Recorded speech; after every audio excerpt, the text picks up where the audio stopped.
together and make this a cool town that everybody wants to be in. We need to do more. Something needs to happen. A change needs to be made. But we had absolutely no idea what to do. The town council needs to do something. Alrighty, hey guys, what's going on? This is Eric here, and today I'm back with a brand new Kid Nation interview. You know, you guys have been asking me, what about some of the kids that we didn't really get to see too much of? You know, we're here with Maggie, Red Team member. She was at the famous DK Bleach drinking incident, and, you know, she's super awesome, you know, despite not having a lot of screen time. So, you know, thank you for coming on, Maggie. We really appreciate it. Yeah, thanks for having me. Yeah, definitely, of course. So, you know, first off the bat, we don't really know, like, too much about, like, how you even got on the show, you know? What was the casting process like for you? Okay, so it happened to be that I had heard about it, and I think they were, like, almost ready to wrap up casting, or they were, like, almost done accepting videos, and I went to the library, and I got one of the huge old cameras that were, like, this big. Yeah.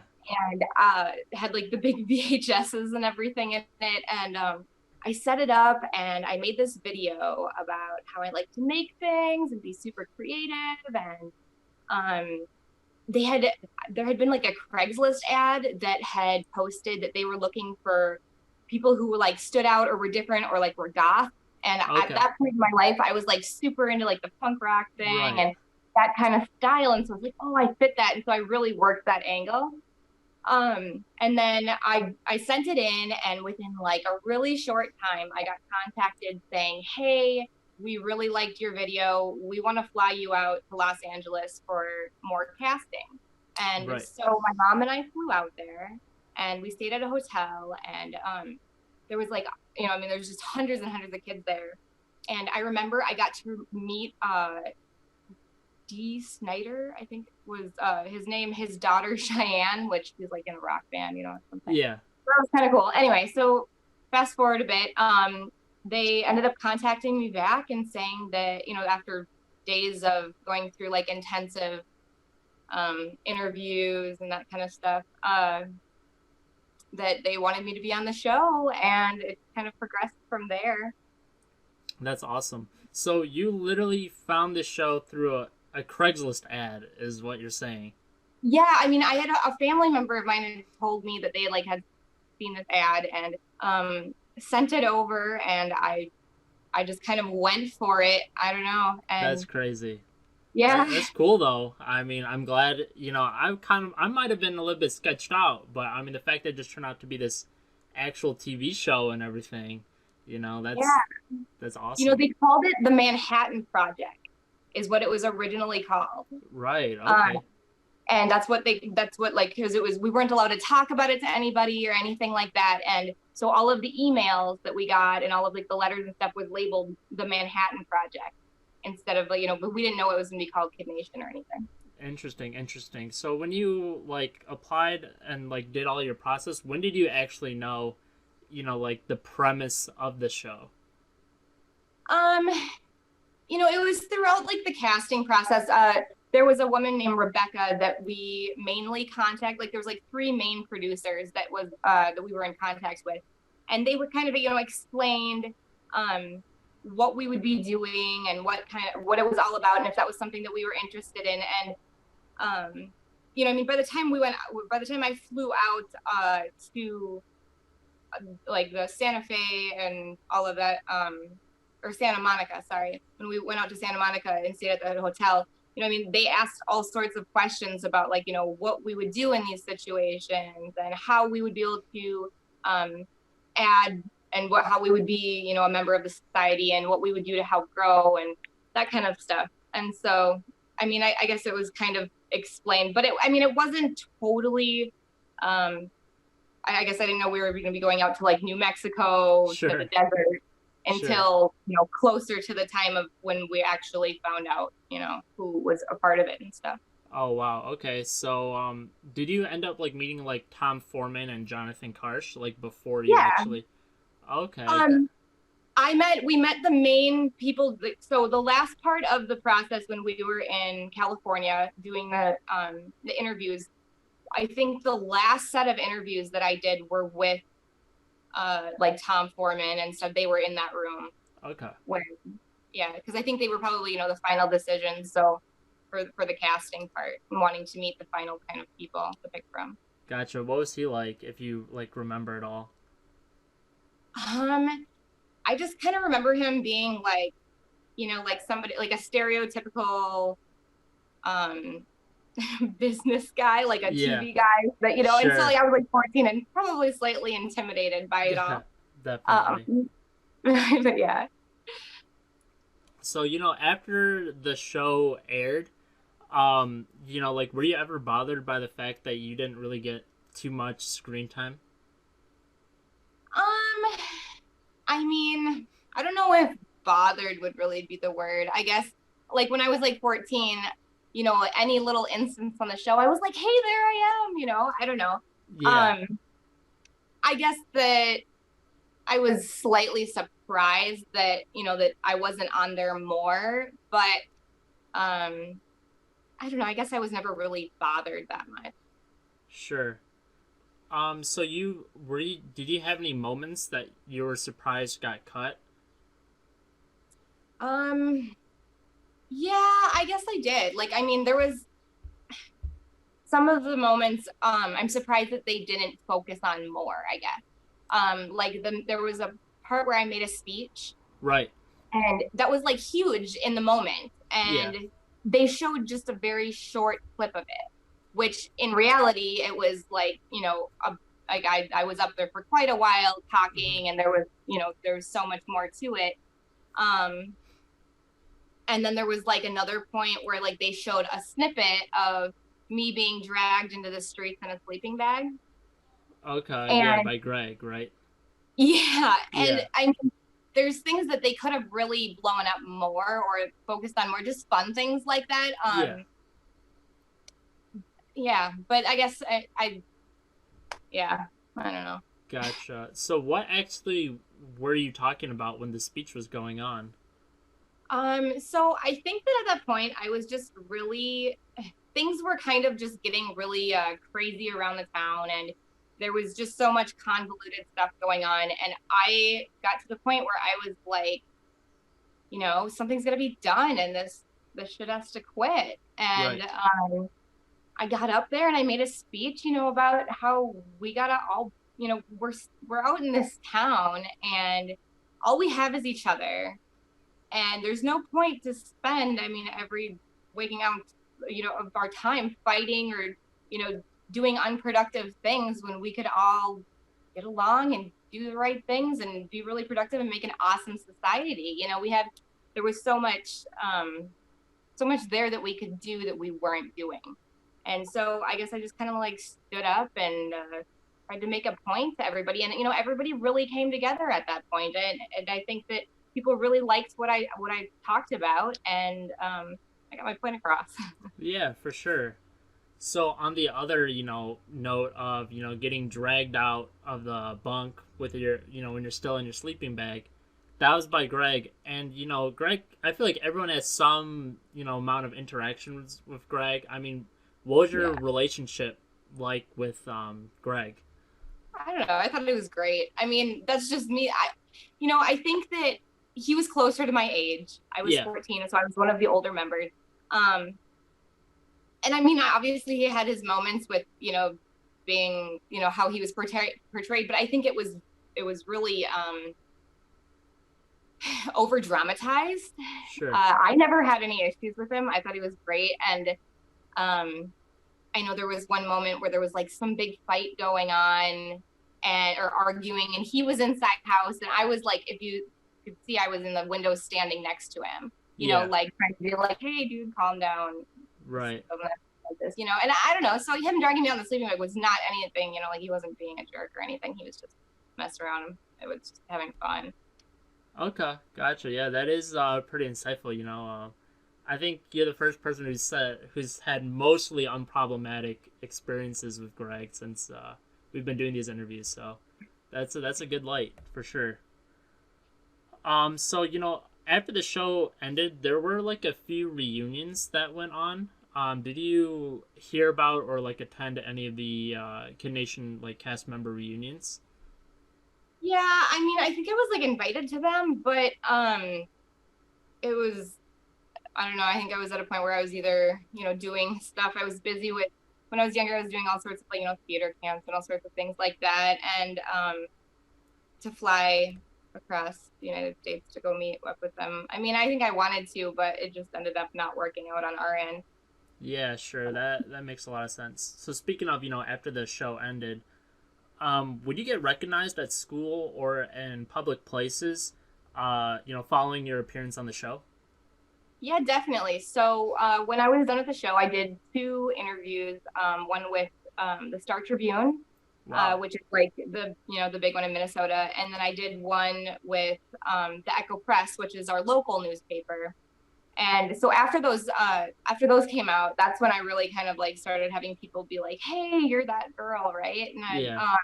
there was one time that I went to a sports shop in Alexandria, which is about a half hour from us, and all these people there like recognized me and Yeah. were like, talking to me and everything, and I was just like, whoa. And then there was this one time this girl called me. Her name was like Mackenzie or something, and she called and she was like freaking out over our like on our home phone, like on my Yeah. parents' home phone.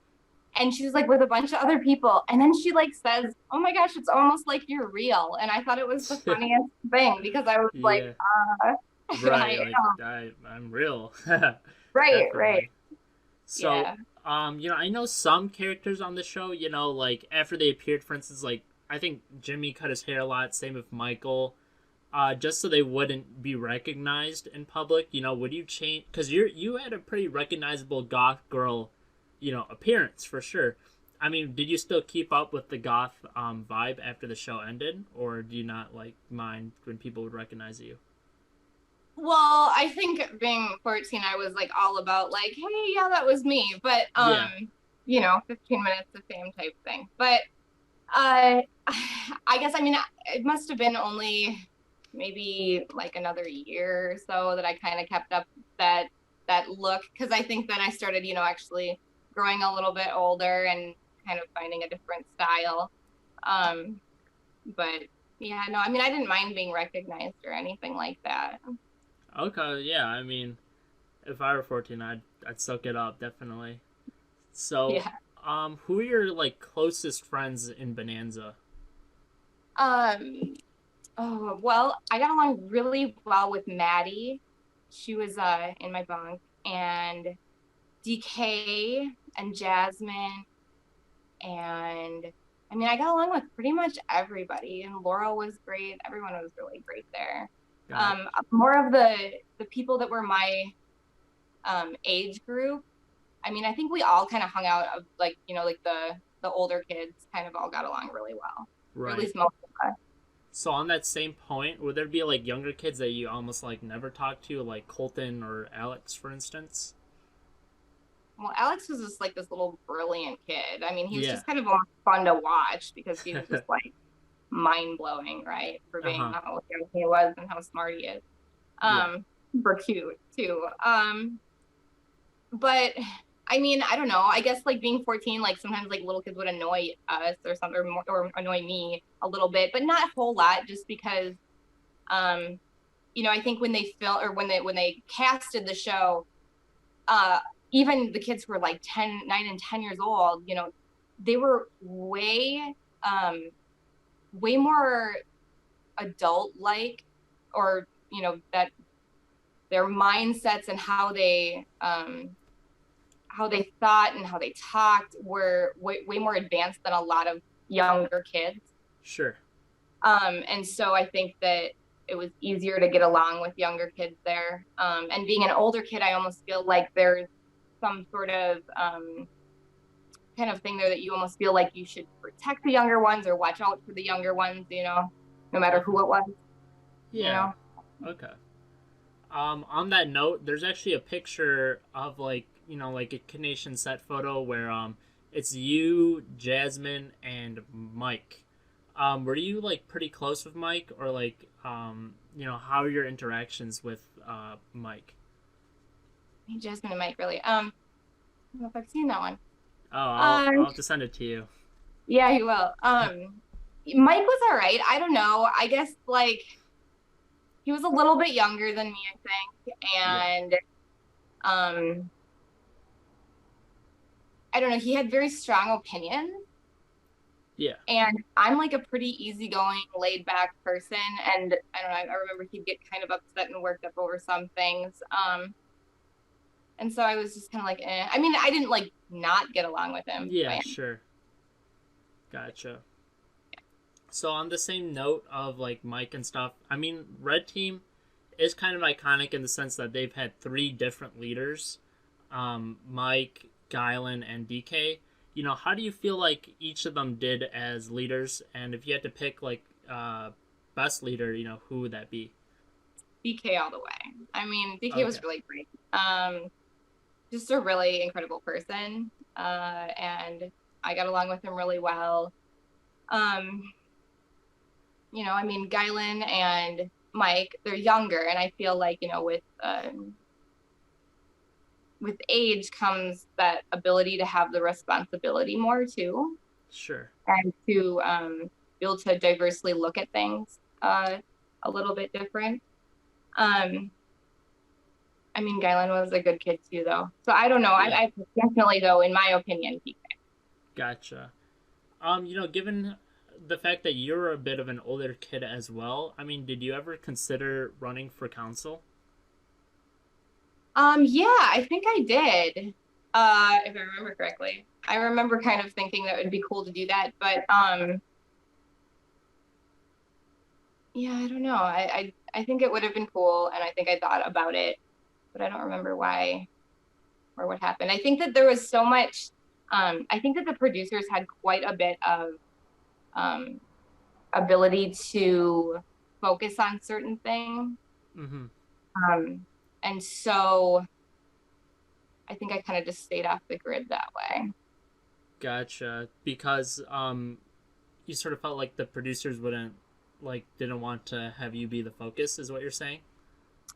Yeah, I mean, so I remember at one point there was a group of us that someone had started out being like, oh my gosh, I can't stand the cameras chasing me around, and oh my gosh, leave us alone. And, Yeah. Being a kid, you kind of follow suit. If somebody's like, oh my gosh, I don't like that, then you're kind of like, oh, I don't like it either, to stay within that group. And I remember for a while there, we were like, oh my gosh, stop following us. We want to be left alone for a while, that kind of thing. And I think Yeah. that also had an impact on, the ability to have us or have certain people have a bigger presence on the show, because Sure. there was times where we were like, oh, we just want to be left alone, but in reality, we're on a show. That's not really optional. Yeah, definitely. So, in that, regard, I mean, would you still get mic'd up every morning and such? And would you know how sometimes they do like direct interviews, like someone's just sitting in front of a tree and they're like, how do you feel about, Greg doing this?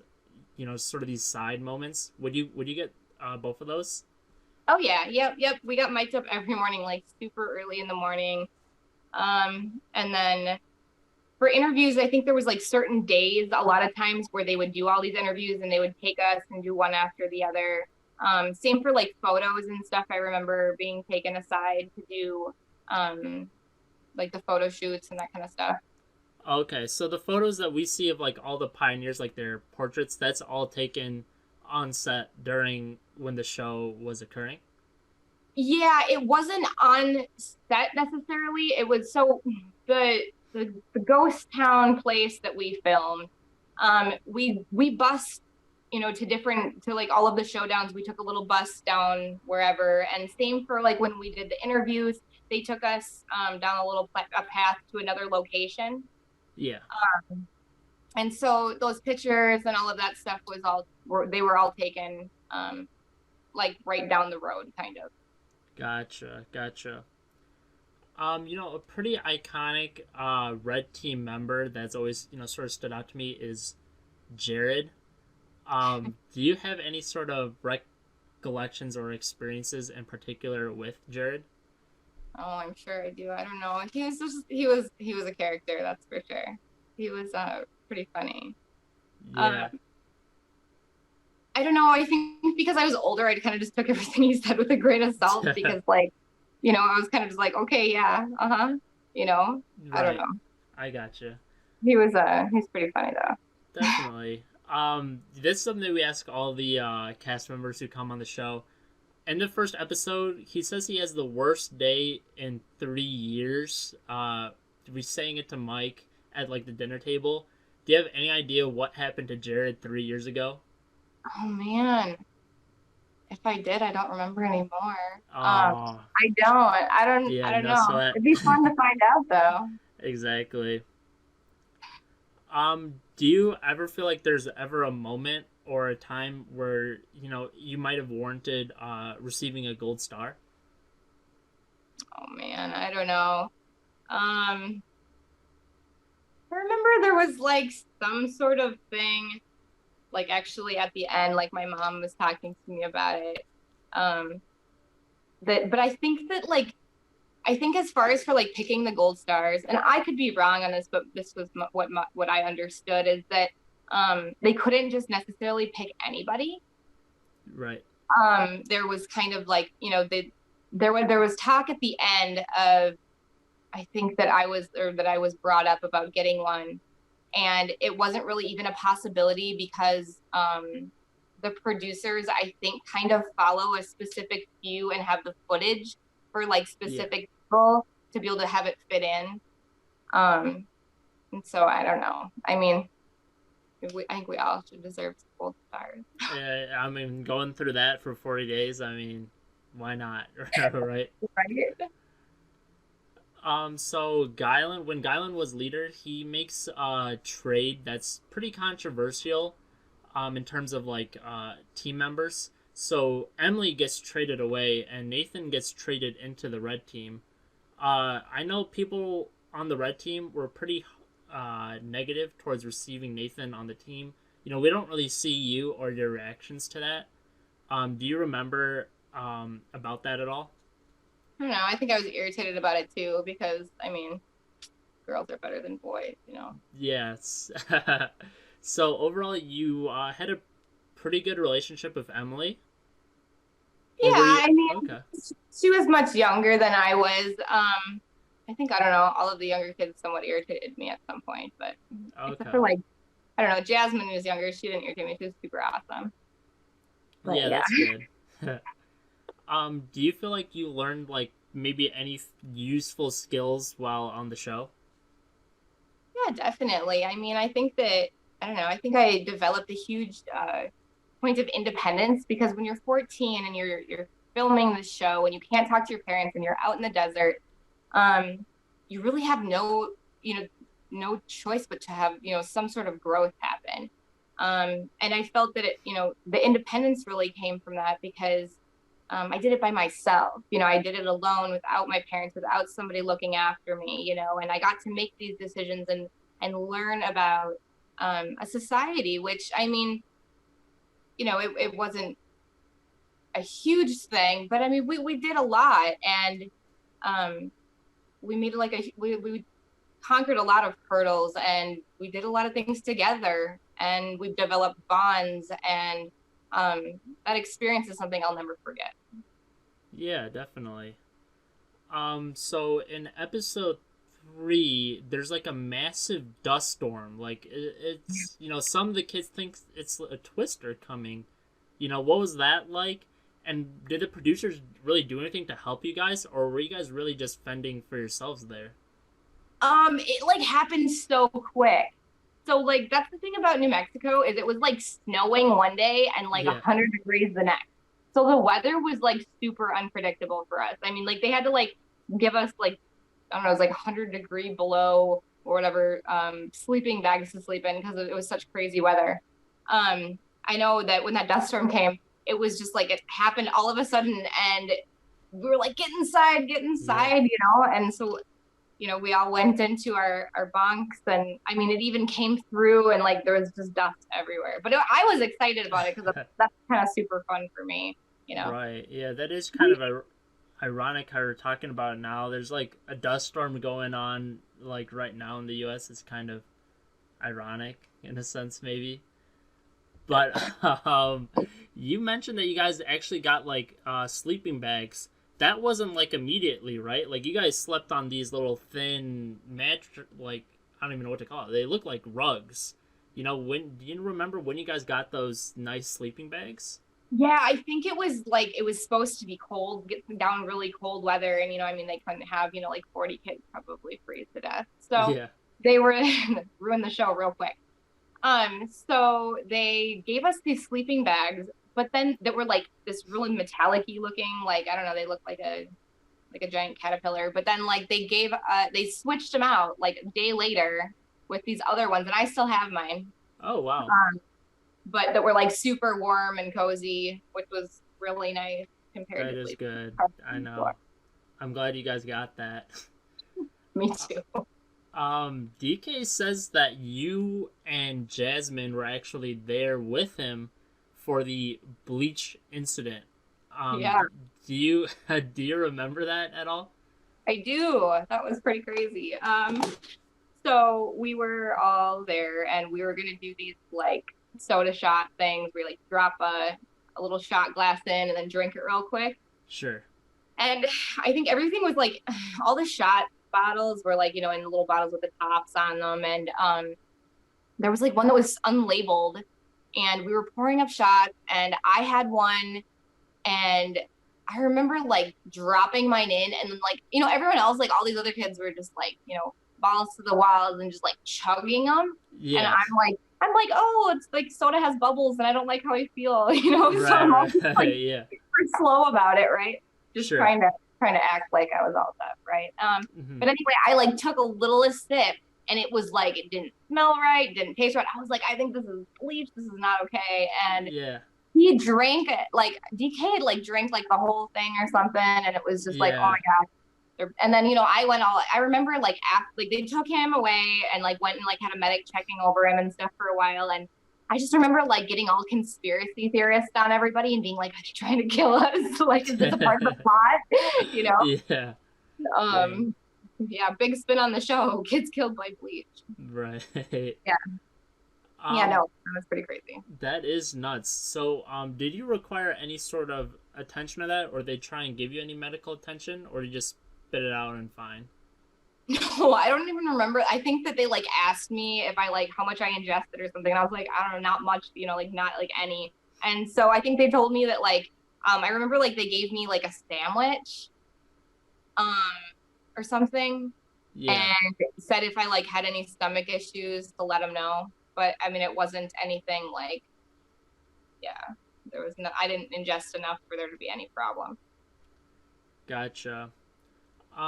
So, we've seen like some out of like all the districts that we've seen on the show. I mean, Red Team probably had some like pretty bad bullying that we've seen on the show. Like, Mike gets pretty much ousted, and then Nathan did not really have a warm welcome. Yeah. Have you ever stepped into the bullying, or would it ever get so bad that like production would step in to make sure like no one was scarred or anything? I don't know, maybe. I guess like, I mean, if someone was being a total jerk to someone, I'd probably tell them to back off. But I mean, kids, we were all kids. I don't know. I mean, it was more, I mean, I guess there was like some bullying, but I think it was maybe more like, kids don't get along all the time. Kids always are fighting. I mean, I have 3 kids and my kids are just like seriously Yeah. ready to punch each other in the face most of the time. So, Right. I don't know. I guess I didn't think it was anything that extreme. And I think that I don't think like anything ever got physical. It's just kind of kids being a little bit of assholes to each other. Gotcha. Are there any showdowns that you like particularly remember as like fun or like gross or weird or anything? Okay, so the one that sticks out to me the most is at one point we did this one with eggs. Okay. Okay. And so we all got like, like covered in eggs and everything else. And then we went back and like, I don't remember if it was later that day or like the next day. I think it was like within like the next couple days. They came to us, or like, I don't know, I think they just took a few of us. I don't think they took all of us. from the red district and said, "Hey, we didn't get the scenes right. We need to reshoot some of it." Oh, And wow. so we had to put on the same clothes that we wore, and then like I had to smash eggs into myself so that I looked like I had, so it looked like it would fit in the scene, Wow. And I don't know, that was a really prominent memory of That's egging. wild. I do remember that one. I remember the red team did particularly bad in that showdown because like all the other leaders, they'd like give out different indicators of how far the eggs would go, and then Guylet every time would just throw his hand out and like expect you guys to improve every time. That was funny. That was Sounds like about right. that was I like that scene a lot. But Yeah. I can see why it wouldn't be, fun for you guys, especially to do it twice. Yeah. What was your favorite experience on the show? I think, just in general, was meeting the people that I met. I mean, we all you get real close to people, when you live with them and are with them 24/7 for a month and a half, I mean, and, it was like one of the saddest and best moments was just like when we were all leaving each other. Actually, okay, no, I take this back. I'm interrupting myself here. No sweat. My favorite moment was when we were all in the saloon thing, and I think it plays it in one of the last episodes, or like the last episode, where we all wrote this song together, and we were singing it, and I think Eric was playing the piano, maybe. Right, yeah, I or think he was, yep. something like that. And it was "Life is Like the Wind," and I Yeah. still remember the lyrics, and I still remember all of it, and that was super fun because we were just all having a blast. I mean, that was great. Do you I mean, we never really saw the full thing. It goes like "Life is like the wind, always changing." I don't remember the lyrics, but could you fill them in for us possibly? Never something about goodwill. Life is like the wind. Never complain and never. Yeah, I don't know. I'd have to. I think I have it written down somewhere. I'll send it to you. Okay, great. Thank you. How I remember about the chords on the piano. That's good. Do you have a least favorite experience on the show? Least favorite. Well, yeah. So on the show, I fractured my wrist in a showdown, and had to be taken by the medics. That's crazy. Yeah, actually, it was like I read some article about it afterward, that they were like, kids were getting abused, like there was these kids were, having like no medical care. One even like broke their thumb or whatever. That was me. And I was like, yeah, it was totally my fault. And I mean, there's more medics on site. There's better care there than I've ever had anywhere else. I mean, there was, because we have psychologists, there's everybody behind the scenes at all times. They're pretty well taken care of. But yeah, no, we were in a showdown, and there was a wheel that we were spinning, and I was like spinning this wheel, and I had my thumb get like hooked, and then it like spun my thumb. Ooh, wow. Yeah. I'm trying to remember the showdown actually. Do you remember like the theme of it or like what was going on during it? I don't. I just remember breaking my thumb. That's no problem, Maggie. Yeah, I mean, that's the important part. Yeah. Yeah. So, I heard that you actually have some souvenirs from the show. Do you have them on you right now? I sure do. Oh, all right. Let's see. I'm very excited about this. All right. Let's see here. So, I have this is kind of gross, but so we had the candy shop thing there, where we get candy and buy them with our little money. We were all mostly obsessed with these big giant jawbreakers. Right. And this was mine on the show. That's big. Yep. Dang. I kept it all these years. And then I still have like my slippers that I had on the show. Oh, that's fun. And my red district shirt. Oh, okay. And one question: were those was that shirt provided by the show, or did you just bring it? Oh, yep, okay. they bought it. That's nice. And then I have my Kid kid Nation named Pat with Deal With It. That's And nice. then, my favorite thing I have is this pair of pants that Ooh, has signatures from all no the way. cast and crew. No way! Wow. And it has stuff written to me by a lot of the crew members and stuff. And actually, the medic on there wrote "Painkiller Girl" because he kept giving me like oxycodone when I had my break. But yeah, no, it's just got like Blaine is wise. He wrote that. Oh, nice. Yeah, I don't know. I mean, there's just signatures from pretty much like everyone, and definitely something that I'll keep forever. That's awesome. Yeah. So, all 40 kids signed that. Well, probably not all 40 kids, because some left. But I think that there's quite a few. I was trying to make out some of the signatures, and I kind of like can't really. And that some of them are pretty faded, but there's definitely definitely a lot of signatures.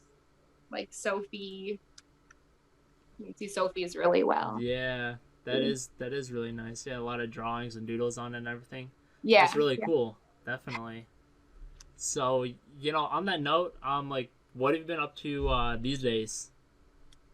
Well, I'm married with 3 kids. We live out on 160 acres in the country in Minnesota.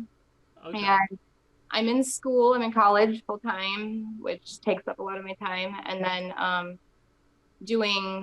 was doing distance learning and stuff with all the craziness with my kids. And yeah, I don't know. I've just been enjoying everything. We're pretty secluded out here in the country anyway, so. Right. Okay. Yeah. That's great. There's also a YouTube video of you singing. I can't recall the exact song. Do you know what I'm talking about? Oh, probably. Oh, okay. I mean, it's a great singing video. Are you still From many like? years ago. But yes, Yeah. I still sing. I still I perform and stuff. I actually perform with my mom, and I'm definitely really into the music community and stuff. I love it. Okay, that's great. And we're getting pretty close to wrapping up. How's your overall experience with Kid Nation? Is this something that you do again, or if they bring it back, would you put your own kids on it? Yeah, I mean, I think that as far as my kids, I have a 10-year-old, a 5-year-old, and a soon-to-be 3-year-old, and they're all girls. Okay. My 10-year-old, maybe. I think it would just depend on how she felt about it. I thought it was a really great experience. I loved it. I would totally do it all over again. Yeah. I'd up and leave here. Tell you what. That's awesome. Yeah, definitely. Maggie, I mean, this has been an absolute pleasure to have you on. I mean, thank you so much for coming on, and especially showing us the souvenirs and telling us all your, stories about what went on. I mean, we really, really appreciate it. So thanks a lot. Thanks for having me. Yeah, definitely. So, I hope to see you keep succeeding. I hope college goes well for you, your music career skyrockets, and your kids, are awesome. So thank you. Yep, thank you very much. And, again, it was a pleasure. So you too.